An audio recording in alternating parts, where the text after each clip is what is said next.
The Graham Norton Show made its BBC debut in 2007, and from the start, Norton had discovered the format that fit him perfectly. A large red couch, several guests seated together, conversation flowing organically, and a host whose true gift wasn't simply posing questions. It was making people comfortable enough to answer them with genuine honesty. For more than 2 decades, he has shared that couch with some of the most famous people on Earth. He has made Hollywood icons crack up, put jittery pop stars at ease, and transformed potentially awkward television moments into memorable ones more times than anyone could tally. By almost every standard, Graham Norton is currently the finest talk show host in the world. But at 63, he has stopped softening his opinions. These are the 6 guests he has called out by name, in his own words, without holding back. Number 1 on that list is a guest whose appearance became one of the most widely discussed disasters in the show's entire run: Mark Wahlberg. Norton had admired Wahlberg since his early rise to fame, so when the Hollywood star agreed to appear, Norton was genuinely looking forward to it. What unfolded instead left him furious. Wahlberg walked into the studio looking perfectly fine. No obvious red flags, nothing to cause concern. Then, roughly 20 minutes into filming, Norton later told the Mirror, the alcohol caught up with him. Wahlberg grew loud, erratic, and completely unable to let anyone else on the couch get a word in. When fellow guest Sarah Silverman attempted to share a story, Wahlberg cut her off again and again. He kept sliding along the couch toward Norton and eventually climbed onto his lap in front of the live audience. At one point, Norton glanced over to find that Wahlberg had fallen asleep while Michael Fassbender was in the middle of telling a story. The production crew had to wake him up. The episode nearly never made it to air. At the Henley Literary Festival in 2025, Norton stated plainly that it was the worst guest experience of his entire professional career, making it absolutely clear that if Wahlberg showed up drunk, it was because he had come that way. The show, Norton insisted, played no part in it. Number 2 is a name that caught many people off guard when Norton first brought it up: Robert De Niro, one of the most respected actors in Hollywood history, a 2-time Academy Award winner with a body of work that stands as a landmark of American cinema.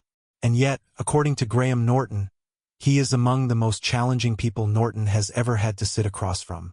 Norton has described De Niro as someone who genuinely dislikes doing press, finds being interviewed uncomfortable, and is not a natural storyteller in any way.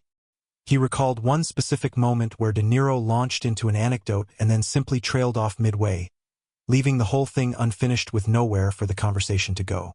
The production team had no choice but to cut it entirely. Norton has said that De Niro would look at him across the couch with an expression that clearly communicated he considered the entire thing beneath him. Interviewing De Niro, Norton said, was genuinely hard work, the kind of evening where he truly earns every cent of his paycheck. Number 3 is Mickey Rourke, and there is one specific detail Norton mentions that tells you almost everything before the story has even begun.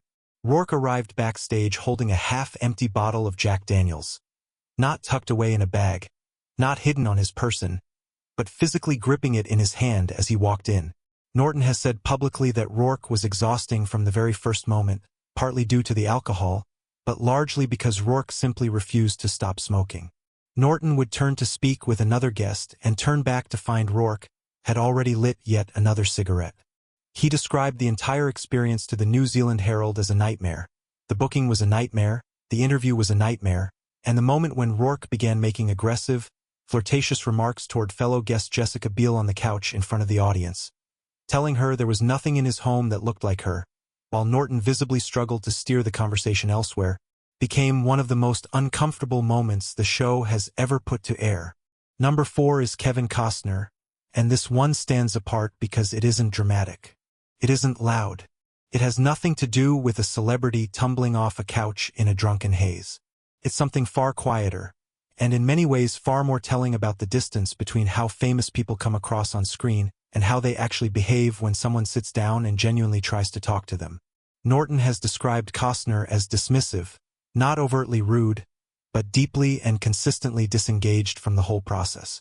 Norton would ask a question and Costner would offer a half answer, the kind that technically addressed the question while communicating absolutely nothing of substance. Then, Norton recalled with evident frustration Helen Mirren, who was also a guest that night, would ask Costner the very same type of question, and he would suddenly come alive, engaging fully and warmly, as though the issue had never been the question itself, but simply who was asking it. Norton has said that the feeling of being looked at as though you are wasting someone's time by a person whose entire purpose that evening was to promote a film on your own show is one of the more quietly demoralizing things you can go through as a host. Number 5 is David Cassidy, and this one carries a weight and sadness the others don't. Because Cassidy passed away in 2017 and Norton has spoken about this particular experience with something that sounds far closer to disappointment than to anger. Norton has openly said that Cassidy was a genuine hero to him growing up. A teenage idol, a pop sensation, the kind of figure whose poster ended up on the walls of an entire generation. When Cassidy came on the show to promote his solo music, Norton was excited in the way you can only be when you're finally about to meet someone you genuinely looked up to as a child. What he encountered instead, he told Eamon Holmes and Ruth Langsford on This Morning, was a man consumed by bitterness. Still deeply angry and resentful that his solo career had never achieved what he'd hoped, and that the world continued to see him almost exclusively as Keith Partridge from the Partridge Family. Norton described the entire encounter as one of the worst experiences of his life.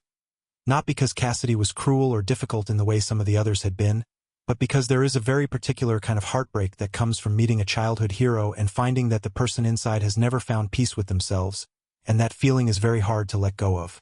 Number 6 is unlike any of the others. Completely different, because it has nothing to do with a difficult interview, an awkward moment on the couch, or a celebrity who had drunk too much. This one is about Harvey Weinstein, and Norton has spoken about it with a directness that makes it plain this memory has stayed with him in a way the others simply haven't. Before any of the criminal allegations against Weinstein became public knowledge, Weinstein reportedly sent a relentless stream of pushy emails to Norton's production team, applying heavy pressure to be booked on the show.